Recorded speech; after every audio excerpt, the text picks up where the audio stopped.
Hello friends, welcome in AK study 1024। और आज हम सॉल्व करेंगे सेकंड चैप्टर की फर्स्ट एक्सरसाइज। पहला क्वेश्चन है which are polynomials in one variable. मतलब हमें ये तो देखना ही है कि वो पॉलिनोमियल है या नहीं है, साथ में ये भी देखना है कि वो वन वेरिएबल में होना चाहिए। ठीक है, तो पहला क्वेश्चन का पहला part 4x³ minus 3x plus 7। अब देखिए, मैंने फर्स्ट वीडियो में बताया था पॉलिनोमियल्स क्या होते हैं। यहाँ पे वेरिएबल है एक्स की पावर यहाँ 3, वो नॉन नेगेटिव इंटीजर है। 1 यहाँ पे कोई पावर नहीं तो 1, इसमें भी कोई दिक्कत नहीं, ये भी नॉन नेगेटिव इंटीजर है। तो ये पॉलिनोमियल है वन वेरिएबल में, क्योंकि यहाँ पे सिर्फ एक ही वेरिएबल इन्वॉल्व हुआ है जो कि है x। यहाँ पर आप देख सकते हैं, यहाँ पर एक ही वेरिएबल है और y की पावर है 2 जो कि इंटीजर है, पॉजिटिव इंटीजर है। तो ये भी एक पॉलिनोमियल है, प्लस इसमें सिर्फ एक ही वेरिएबल है, तो ये भी पॉलिनोमियल इन वन वेरिएबल है। ठीक है, थर्ड में देखिए, यहाँ पर है √t। मैंने बताया था अंडर रूट का मतलब होता है पावर 1/2, यानी यहाँ पर t की जो पावर आई वो हो गई 1/2। अब 1/2 इंटीजर तो नहीं होता, जबकि इसकी डेफिनेशन थी पॉलिनोमियल्स की कि जो भी वेरिएबल आएगा उसकी पावर इंटीजर होनी चाहिए प्लस नॉन नेगेटिव होनी चाहिए, यानी 0 हो या तो पॉजिटिव हो। तो यहाँ पर इंटीजर ही नहीं है पावर, तो ये पॉलिनोमियल ही नहीं है। यहाँ पर देखिए y की पावर 1 है, यहाँ कोई दिक्कत नहीं क्योंकि ये इंटीजर है, पॉजिटिव इंटीजर है। लेकिन यहाँ पर अगर हम y को ऊपर लाएंगे तो y की पावर क्या हो जाएगी, ये कुछ ऐसा नज़र आएगा जब हम इसको ऊपर लाएंगे, y + 2, y को ऊपर ले गए y की पावर -1। अब यहाँ पर -1 इंटीजर तो है, लेकिन ये नेगेटिव इंटीजर है, और नेगेटिव इंटीजर अगर पावर होगी किसी वेरिएबल की तो वो पॉलिनोमियल नहीं होगा। तो ये पॉलिनोमियल नहीं है। ठीक है, हमें रीजन भी लिखना होगा, आप लिख लेना जैसे मैं बोल रहा हूँ। अब यहाँ पर देखिए फिफ्थ पार्ट जो है, यहाँ पर x की पावर 10 पॉजिटिव इंटीजर है, y की पावर 3 ये भी पॉजिटिव इंटीजर है, t की पावर 50 ये भी पॉजिटिव इंटीजर है। तो ये पॉलिनोमियल तो है, ठीक है, बट वन वेरिएबल में नहीं है। वन वेरिएबल में क्यों नहीं है, क्योंकि यहाँ पर 3 वेरिएबल हैं। तो ये पॉलिनोमियल है, लेकिन ये 3 वेरिएबल में पॉलिनोमियल है। और हमें क्या बताना था, हमें सिर्फ वो पॉलिनोमियल बताने थे जो वन वेरिएबल में पॉलिनोमियल है। क्वेश्चन नंबर 2 जो है उसमें कह रहा है right the coefficient of x²। ये पॉलिनोमियल्स दिए हुए हैं हमें, इनमें हमें x² का कोफिशिएंट लिखना हुआ है। देखिए कोफिशिएंट क्या होता है, जिस टर्म का कोफिशिएंट पूछा जाता है उसके साथ कौन जो भी है उसके अलावा वो उसका कोफिशिएंट हो जाता है। अब देखिए x² के साथ इस टर्म में क्या है, देखिए जब प्लस या माइनस रहेगा वो अलग टर्म हो जाएगी। तो यहाँ पर x² के साथ ये नहीं देखना ये है, इसके साथ देखना यहाँ क्या है। तो यहाँ पर क्या है, कुछ नहीं तो 1। ठीक है, तो इसका कोफिशिएंट हो गया +1। ऐसे ही यहाँ पर x² का कोफिशिएंट पूछा है, तो x² के साथ क्या है यहाँ पर -1, कुछ नहीं है तो यहाँ क्या है -1। तो जो इसका कोफिशिएंट हो गया, ये कोफिशिएंट था x² का कोफिशिएंट। ठीक है, यहाँ पर x² का कोफिशिएंट क्या होगा -1।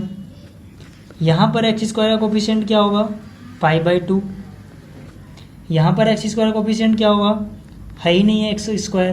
जब x² नहीं होगा तो उसका कोफिशिएंट क्या होगा 0, क्योंकि आप समझ लीजिए कुछ ऐसा लिखा होगा। अगर मैं ऐसा लिख दूँ 0x² तो फ़र्क नहीं पड़ेगा, क्योंकि 0 की वजह से तो पूरी टर्म 0 हो गई। तो हम सोच सकते हैं कि x² इसमें दिख नहीं रहा है लेकिन है, बट उसका कोफिशिएंट क्या है 0 है। कोफिशिएंट को और अच्छे समझने के लिए आप ऐसा भी सोच सकते हैं, मान लीजिए एक क्वेश्चन और होता है इसमें 5x² y, अब इसमें +5 ये क्वेश्चन दिया होता और इसमें x² का कोफिशिएंट पूछा होता। तो अब देखिए x² के साथ और क्या है, x इस टर्म में से मुझे x² हटा देना है। x² हट गया, मान लीजिए ख़त्म हो गया ये, तो यहाँ क्या बचा 5y, तो जो कोफिशिएंट होता 5y। तो आपको समझ में आ गया होगा, कोफिशिएंट का मतलब है उसके साथ उसको छोड़ के, जिसका कोफिशिएंट पूछा है उसको छोड़ के और क्या बचा वो उसका कोफिशिएंट है साइन के साथ। अगर यहाँ प्लस होगा तो प्लस, माइनस होगा तो माइनस। थर्ड क्वेश्चन क्या कहता है, इसमें हमें एक एग्जाम्पल देना है एक बाइनोमियल का जिसकी डिग्री 35 हो, उसके बाद एक मोनोमियल का एग्जाम्पल देना है जिसकी डिग्री 100 हो। तो इसका इनफाइनाइट आंसर हो सकते हैं। देखिए पहला क्वेश्चन का जो पहला पार्ट है एक बाइनोमियल लिखना है। अब कुछ भी लिख लीजिए जिसमें 2 टर्म आते हों, 2 टर्म होंगे तो बाइनोमियल बन जाएगा। मैंने पिछली वीडियो में बताया था मोनोमियल, बाइनोमियल, ट्राइनोमियल क्या होते हैं। तो इसमें 2 टर्म है, तो ये बायनोमियल बन चुका है। अब क्योंकि इसकी डिग्री 35 होनी चाहिए तो उसकी मैक्सिमम पावर लिख दीजिए 35, ये भी इसका आंसर है। ऐसे इसके और आंसर आप सोच सकते हैं, y की पावर 35 प्लस 9 या फिर x की पावर 35 प्लस 9x। तो ये सारे बायनोमियल होंगे जिनकी डिग्री 35 होगी। ऐसे ही अगले में क्या कहता है, एक मोनोमियल लिखना है जिसकी डिग्री होगी 100। अब कोई भी एक टर्म लिख दीजिए, मान लीजिए आपने 5x लिख दिया, उसकी डिग्री 100 होनी चाहिए तो 100 लगा दीजिए। तो ये मोनोमियल है जिसकी डिग्री कितनी है, 100 है। ऐसे ही आप और आंसर सोच सकते हैं इसके। क्वेश्चन नंबर 4 जिसमें हमें लिखनी है डिग्री, ठीक है। पहला question 5x³ plus 4x² plus 7x। अब देखिए यहाँ पर x की जो मैक्सिमम पावर है वही इस पॉलिनोमियल की डिग्री हो जाएगी। तो मैक्सिमम पावर कितनी है, 3, ठीक है। तो यहाँ पर जो डिग्री हो गई वो कितनी हो गई, 3, ठीक है। ऐसे यहाँ पर मैक्सिमम पावर कितनी है वेरिएबल की, कांस्टेंट की नहीं देखनी थी, 4 की पावर 1 है पर हमें कांस्टेंट की पावर नहीं देखनी। y की पावर मैक्सिमम है 2, तो यहाँ पर जो डिग्री हो गई वो हो गई 2। ऐसे यहाँ पर मैक्सिमम पावर कितनी है वेरिएबल की, t की पावर कुछ नहीं है तो क्या है 1, तो यहाँ पर जो डिग्री है वो है 1। ऐसे यहाँ पर 3, अब 3 की जो मैक्सिमम पावर, सॉरी यहाँ पर जो वेरिएबल है कुछ नहीं है वेरिएबल, तो आप ऐसा समझ लीजिए यहाँ पर x है तो उसकी पावर कितनी है 0, क्योंकि x की पावर 0 1 हो जाएगा अगर x 0 नहीं है तो यहाँ पर जो डिग्री है वो हो गई 0, क्योंकि यहाँ पर x की पावर कुछ नहीं है तो 0 है। तो आप ऐसा भी समझ सकते हैं कि वो पॉलिनोमियल जिनकी डिग्री 0 होती है उसमें वेरिएबल होते ही नहीं है, सिर्फ कांस्टेंट होते हैं। क्वेश्चन नंबर 5 में हमें क्लासीफाई करना है कौन सा पॉलिनोमियल लीनियर है, कौन सा क्वाड्रेटिक है और कौन सा क्यूबिक है। तो आप यहाँ देख सकते हैं इसकी जो मैक्सिमम पावर है वो है 2 और जिसकी मैक्सिमम पावर 2 होती है वो होता है क्वाड्रेटिक, तो ये क्वाड्रेटिक है। यहाँ पर मैक्सिमम पावर है 3, जिसकी मैक्सिमम पावर 3 होती है वो होता है क्यूबिक, तो ये क्यूबिक है। यहाँ पर मैक्सिमम पावर फिर से 2 है तो ये भी क्वाड्रेटिक है।